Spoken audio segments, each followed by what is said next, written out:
Fly people, it's Sheila and welcome back to my channel. And if you're new here, I'd like to say welcome. So today's video is I'm going to take these twists down, show you the results of my Soultanicals Super Bad Wash Day, kind of like my tribute to James Brown and Black History Month and all of that. So anyway, the products that I used to style my hair was Soultanicals Knot Sauce, which I'm very familiar with, and I've used that at numerous occasions. And the Can't Believe It's Not Pumpkin Twisting Cream. First time I ever used it, so we're gonna see what happens.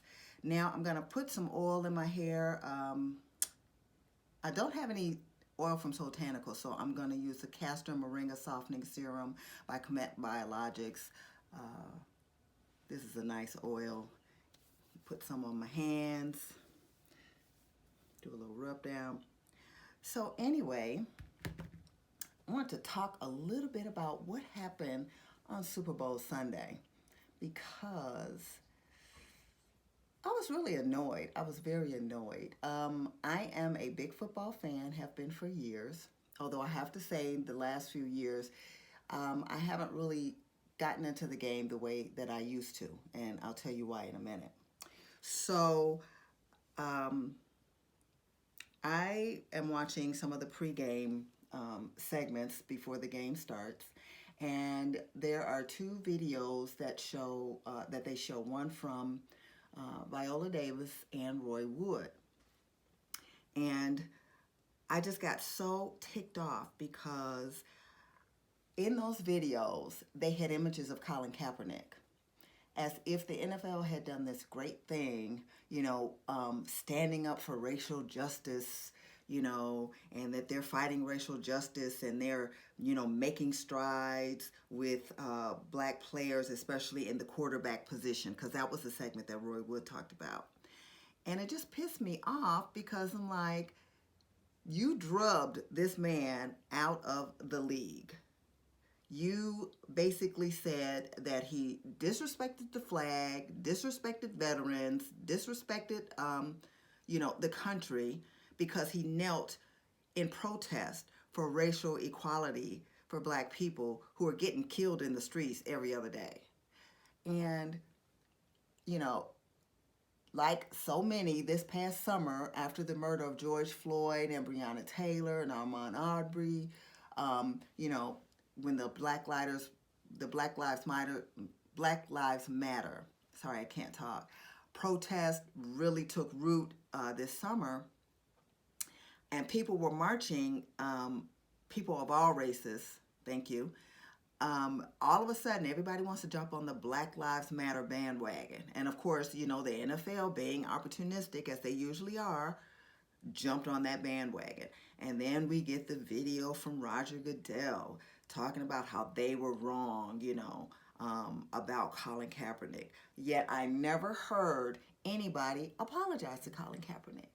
And, you know, this was after you gave him this stupid little workout because you were trying to show that, you know, you were reaching out to him, and all it was a publicity stunt. So, you know, fast forward to the Super Bowl, and here we are, and you're showing video footage of Colin, actually I think kneeling at one point, and I just thought that is so ironic and so hypocritical, because this man will probably never play in the NFL again. Those white owners already, they have no desire to give him a job, to give him a tryout or anything. But yet and still you want to parade his face, his image in your videos and talk about what great strides that the NFL has made in race relations and social justice. And, you know, keep in mind that most professional sports do, you know, a lot of the players do community service. A lot of them have their own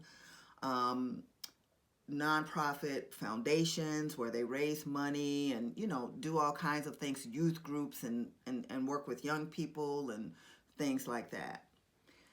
So you know, my relationship with watching the NFL is like yours, probably, kind of complicated because after everything that happened with Colin Kaepernick and then that idiot that we had in the White House, fanning the flames, I really kind of lost some of my love for football in a way. Um, the only time I really watched it was during the season and when the Bears played, or if there was a black quarterback playing or a black coach coaching, which now there are only two. Mike Tomlin of the Steelers is one. I can't even think of the name of the other one. And the only reason why I really watch football anymore is to support those young black men. One of the reasons why I still support the NFL, well, not the NFL, but one of the reasons why I still watch football is not because I necessarily support the NFL. It's because I support a lot of those young men that are playing, because 75% of those young men are black men. And a lot of them came from single parent households, from, poor upbringings. And a lot of them, go pro before they even graduate so that they can help support their families, help support people in their communities. So that's why I continue to watch, because, that's their bread and butter. That's how they make their money. And as long as they're playing, that's why I will watch to support them in, for that, because black dollars, there's a lot of black dollars out there. And if we all start watching and say the NFL lost a lot of their ad revenue, that, for as much as the NFL gets on my nerves, for as much as they get on my nerves, that could be detrimental to those young men and their families and what they're trying to do. And so that's why, for me, it is complicated, because I was just so mad when I saw those images of Colin Kaepernick, and it was like, how dare you do that? How dare you try to make him a poster boy? Because now you want to jump on the bandwagon and say that you're doing so much in the community for social and racial justice. So anyway, I guess I'll get off my soapbox. And let me see, do I have any more? One more twist. So here you are, seeing my thin, fine, natural hair in all its glory. And I'm not going to separate too much. I'm going to kind of fluff it out. But when I twisted it up, it was a little, more wet than I usually like it. And so by being the first day, shrinkage is a factor. And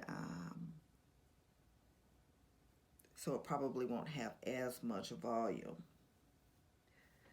But it feels good. It feels moisturized. If you can see that. Looks like it's got some good curl definition. So I'm going to go and pick this out a little bit, and then I will be back. All right, so this is the end result, and I'm pretty satisfied. I think it came out really cute. What do you think? Turn around a little bit. Hopefully you can see the back. Yeah, I think it came out, nice curl definition. Feels like it's got some, light hold. So yeah, I love this wash day. Love this wash day. Definitely, I'm going to do it again. Tell me in the comments, what do you think about Soultanicals? If you've ever tried and I always got to look at this because I cannot remember the name of the twisting cream. Can't believe it's not pumpkin, because I have the can't believe it's not butter, but can't believe it's not pumpkin twisting cream. If you've tried them, what do you think about them? Also, if you have some comments about the NFL and Colin Kaepernick, I know I get really passionate when I talk about it, but Yeah, it's kind of a sore subject with me. And at some point, we're going to do another She Talk, and we're going to talk about Black lives and Black money. I think that might be a good topic. And if you have suggestions for topics, for things for us to discuss in the comments, put them down in the comments below. I'd love to see your comments. I'd love it if you would share this video. I'd love it if you haven't already, would subscribe. You can hit that button at the bottom of your the screen. I don't know what's wrong with me today, y'all. I can't talk. At the bottom of the screen. And don't forget to hit the notification bell so you will be alerted when I have new uploads. Want to shout out to a HBCU, Tennessee State University. My niece Rochelle gave me this mug. She's a graduate. And I want to shout out my honorary niece Jasmine, who is also a graduate. We got to support those HBCUs, y'all, because they are Black excellence. Thank you all so much for rocking with me today. I ask that you all please be safe out there. Continue to love on your family and your friends. And I will see you in the next upload.